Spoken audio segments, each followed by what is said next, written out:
সবার কথা ভাবতে ভাবতে নিজের কথা ভাবতেই ভুলে গেছে। কেন বলো তো এই কথাটা বললাম? কারণ আগের বছর ঈদের সময় সবার অর্ডার নিয়ে সেলাই করতে করতে আমি এত হিমশিম খেয়ে গিয়েছিলাম যে নিজের এক পিস সালোয়ার সেলাই করে ঈদের দিনটুকু পরবো সেই এনার্জিটুকু আমার মধ্যে ছিল না। তাই ভাবলাম যে ভুল আমি একবার করেছি সেটা আর দ্বিতীয়বার করব না। আর এইবারে কিন্তু আমার শাশুড়ি মা যে মালগুলো তুলেছিল, মানে চুড়িদারের পিস এত সুন্দর লাগছিল, ভাবলাম এই সময় দুটো নিয়ে নিই, তারপর ঈদের সময় দেখা যাবে কি হয় না হয়।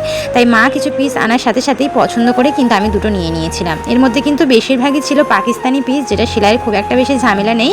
সেই জন্য ভাবলাম পাকিস্তানি পিস ঈদের কাছাকাছি আবার নেওয়া যাবে। তাই সুতির পিস দুটো পছন্দ করে আমি নিজের জন্য নিয়ে নিলাম, যাতে সময় পেলেই বা হাত ফাঁকা বলবো না, মোটামুটি হাত যখন কাজ হালকা থাকবে তখন কিন্তু নিজের জন্য একটু ডিজাইন করে সুন্দর করে সেলাই করে। তো এই থ্রি পিসগুলো আমার শাশুড়ি মায়ের কাছ থেকে যারা কিনবে তার রিটার্ন হয়ে কিন্তু বেশিরভাগ ক্ষেত্রে আমার কাছেই আসবে সেলাই করানোর জন্য। তোমরা অনেকেই জানো যে আমার শাশুড়ি মায়েরই কিন্তু একটা কাপড়ের বিজনেস রয়েছে, সেই জন্য বিয়ের পর থেকে অন্য কিছু বাইরে থেকে কিনলেও এই থ্রি পিসগুলো কিন্তু আমি আমার শাশুড়ি মায়ের কাছ থেকেই কিনে থাকি।